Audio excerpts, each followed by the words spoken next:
이번에 국가대표 경기 갔다 오셨죠? 한가? 네. 네, 갔다 왔습니다. 네. 인도네시아 가서 네. 이라크전이랑 네. 인도네시아전이랑 이라크전을 두 경기를 좀 보고 왔습니다. 현장에서 보니까 좀 어땠어요? 인도네시아전은 그 홈팀이라서 그런지 사람이 너무 많아서 아마 우리나라 선수들이 아마 그 정도의 이제 원정 경기를 해본 적이 없겠죠. 당연히 없을 정도로 엄청난 응원 속에서 펼쳐졌고, 이라크전은 사실 사람이 많이 없었는데 너무 아쉽죠. 이라크전은 사실 저는 이길 수 있을 거라고 생각했는데 그 뒤집혀서 너무 아쉬운 경기였습니다. 지금까지 국가대표 경기 다 보셨잖아요. 전에 나갔던 대회들도 뭐 지금 그래도 우리나라 풋살이 많이 수준이 올랐다고 생각을 하는데 좀 국제 대회 이제 막상 부딪혀 보니까 또 어떤가요?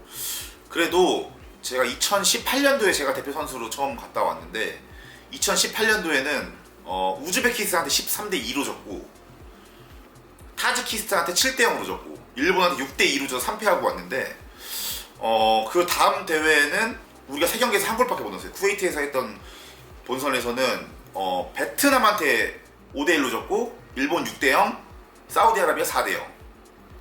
그 다음 대회에서는 2022년이죠. 방콕에서 열렸던 그 다음 대회에서는 일본 5대0, 타지키스탄 2대0, 키르기스탄 5대5. 그래서 처음 우리나라가 리그가 생긴 이후 2009년 이후에 아시안컵 본선에서 처음 승점 1점을 얻게 됐는데, 옛날에 비해서는 사실 그렇게 무너지는 우리나라 선수들이 막 5골, 6골, 7골 이렇게 무너지는 플레이는 안 나왔는데 그래도 수준이 많이 올라와서 조금 이제 버티기는 가능해졌다. 이제 많이 버틸 수는 있으나 아직까지 이제 승리를 가져오기에는 역부족이었다라고 좀 생각이 들었습니다. 거기 가서 연습 경기도 2번이나 치렀다고 얘기를 들었는데 막상 그 연습 경기를 통해서 실제로 경기의 전술이 좀 변화가 있었다고 하는데 뭐 어떤 에피소드가 있었어요? 그 연습 경기는 제가 그냥 결과만 들어서 연습 경기에서 타지키스탄이 굉장히 강팀이거든요. 타지키스탄한테 3대0으로 이겼다는 소식을 듣고 뭔가 되겠는데? 라고 생각을 했는데 사실 연습 경기는 연습 경기였고, 종합적으로 봤을 때는 그 이라크랑 키르기스탄이랑 할 때는 좀 잘한 것 같은데 인도네시아랑 할 때는 좀 너무 조금 맥없이 무너지지 않았나. 그래서 그 경기가 제일 아쉬웠던 것 같습니다. 저도 경기를 보면서 느꼈는데 되게 좀 심플하게 공격 운영을 했잖아요. 좀 더 패스 플레이를 하면서 이렇게 로테이션도 돌고 했으면 어땠을까. 첫 경기 같은 경우는 어차피 좀 저희가 인도네시아가 제일 강팀이었으니까 그렇죠.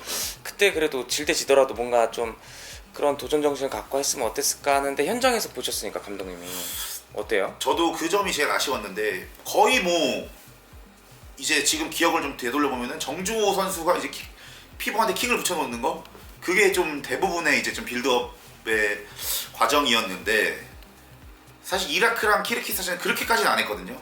경기에서도 조금 이제 선수들이 좀 볼을 또 많이 가지고 있고 또 로테이션을 통해서 또 어쩔 수 없이 우리나라는 피부에 붙일 수밖에 없는데 그 피부에 붙일 수 있는 패스를 조금 더 퀄리티 있게 좀 줬으면은 그래도 조금 더 좋은 결과를 가져올 수 있지 않았을까라고 생각이 들긴 하는데, 사실 선수들이 첫 경기고 인도네시아가 또 홈팀이고 사실 선수들에게 좀 압박감이나 중압감이 있지 않았을까. 그래서 볼을 많이 가지고 있는 것보다는 빨리 처리를 해서 좀 위험 부담을 줄이는 플레이를 하지 않았나 생각이 드는데 그 부분이 저도 좀 아쉬운 것 같습니다.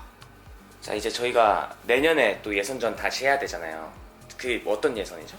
그게 또 예선이죠. AFC 예선 예선하고 이번에 AFC 본선이었고, 예선에서 이제 총 4개 조에서 4개 팀이 2위를 하면은 이제 본선에 올라가는 시스템인데, 우리나라가 그래도 아직까지는 2포트로 예선에서는 가지고 있어서 3, 4포트는 상대적으로 약팀이기 때문에 우리나라가 1포트만 조금 잘 상대하면 3, 4포트는 이겨서 올라가긴 했는데 이번에 좀 3패를 해서 이제 한번 봐야 될 것 같아요. 좀 3포트로 내려갈 수도 있고. 그래서 뭐 내년 아마 하반기에 AFC 예선이 펼쳐집니다. 이번에 경기를 보시면서 가장 그래도 활약이 좋았던 한 선수를 뽑자면 어떤 선수가 있을까요? 뭐 엄지용 선수인 것 같아요. 뭐 신종훈 선수와 이한둘 선수 이제 이 부상을 당하면서 조금 경험 있고 주축 선수들의 부상으로 누가 이제 그러면은 게임 체인저의 역할을 해야 되느냐라고 했을 때 엄지용 선수가 사실 리그에서 보여준 것도 그렇고 저번 본선에서 경험도 있고 지금 현재 가장 컨디션이나 뭐 기술적으로 가장 좋은 선수이기 때문에 엄지용 선수에게 기대를 많이 했었는데 아니나 다를까 엄지용 선수가 골을 넣었죠. 2골을 넣었죠. 이번 대회에 2골을 넣어서 그래도 우리나라 공격에 그래도 좀 주축이지 않았나 좀 생각이 됩니다. 저희 한국 풋살이 분명 발전하고 있긴 하지만 더 이제 국제 대회 나가서 경쟁력 있는 팀으로 가려면은 어떻게 하면 좋을까요?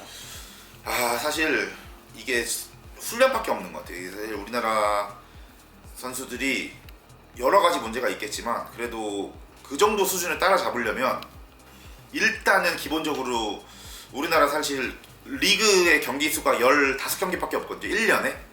1년에 이 경기 수 좀 늘렸었으면 좋겠고 리그가 늘어나면 선수들 훈련 양도 늘어납니다. 자연스레. 그래서 조금 경기 수가 좀 많아져야지 선수들이 그런 경기를 많이 함으로써 조금 더 경쟁력을 갖출 수 있고 또 경기를 하는 또 리그 시즌이 길다 보면 훈련 양도 는다고 했는데 좀 그렇게 훈련 양도 늘려서 조금 더 우리나라 선수들이 좀 더 뭐 기술적으로나 피지컬적으로나 지금보다는 좀 더 강해졌으면 하는 바람이고 그래야만 경쟁력을 좀 갖출 수 있을 것 같습니다.